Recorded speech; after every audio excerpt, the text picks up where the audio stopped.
So hello guys, welcome sa ating first content sa Nitro. At ito ang content natin ngayon kasi balita ko ay marami doon na stock dito sa anong tawag dito,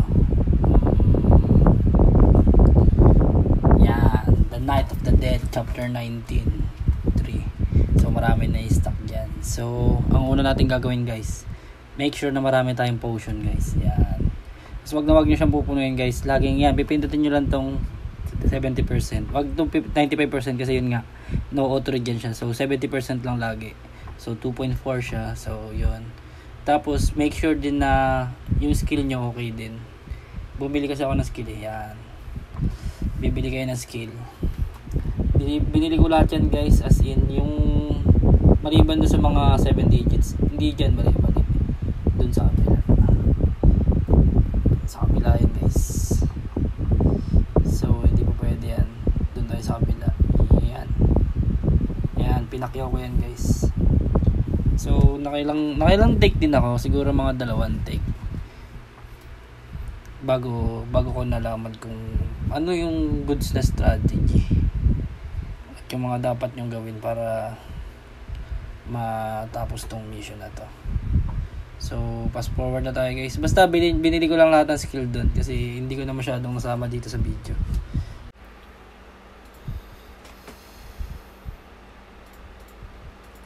So yun guys, na-try ulit natin guys. Hintayin ako guys. Binili ko lahat ng mga murang skill guys sa shop.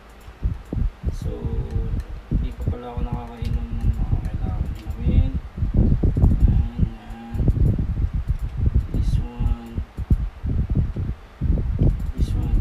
Ano ito? Mali ulit. Inumin nyo muna guys bago pumasok. Doon sa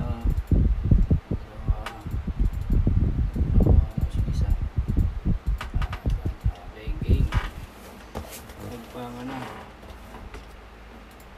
suntukan to guys, medyo matagal lang,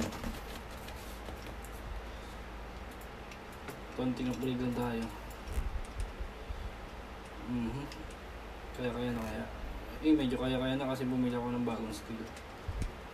Ito guys mas mabilis yung damage ko sa kanya.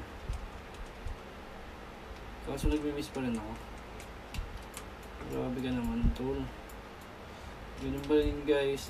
Gigilid-gilid lang tayo dito guys. Ayan. Kiting lang. Hindi siya kiting eh. Regen. Takbo lang. Grabe, binili ko na lahat ng mga skill. Hindi pa rin enough. Kailangan talaga mag-codex guys. I think codex is the key dito. Yung collection pala. Yan. As pagdating dito, pwesto kayo dito guys. Yan. Kasi iikot yan dyan eh. Tapos pupunta tayo dito. Uy! Pupunta.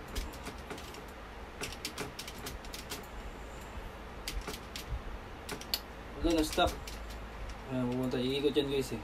Yan. Tapos tsaka nyo katakin niya dito. Grabing miss ko. Yan lang ulit guys. Ikot lang tayo guys. Tiyagaan lang talaga to guys. Pahaba ng pasensya. Mukhang mauubos yung ilang minuto na siguro itong iti-take. Pero sa bagay dito kasi na-stack yung maraming players eh. So I think tama lang naman yung ginawa nila para hindi ganun kabilis yung pagpapalevel ng iba dahil sa main quest. Yan, tingnan mo. Dapat doon ako pumunta guys. Pero okay na yan. Ngayon lang ulit guys, pag nabawasan niya mga ganito yung buhay natin, balik tayo, ikot ulit. Pagkat hindi, 1v1 lang yan, mano-mano, suntukan. Yan, pwede na tumakbo. Wala tayo guys. Ganun na ulit guys. Ikot dito. Huwag kayong sasobra dun guys oh. Kasi magre-reset yung boss. Magre-reset yung boss dun. So dito lang tayo. Yan, wag lang din dun sa taas. Magre-reset yan dun. At kayo ay may stress. Dahil 2 beses sa akin nag-reset. Pero at least may mga nalalaman tayong tips. Gaya niyan, no? Iikot siya dyan ngayon guys. Yan. Makapag-regen tayo ng maayos. Ewan ko kung pwede tirahin to dito. Ay putang ina mo nag-reset. Sheesh. Bakit nag-reset yun? Hindi yan naman. Kanina ko pa ginagawa yun eh. Pero sige, ganun lang guys. I-ano ko na lang to guys. Fast forward ko na lang kasi medyo mahaba to.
Gago guys, malapit na matapos guys.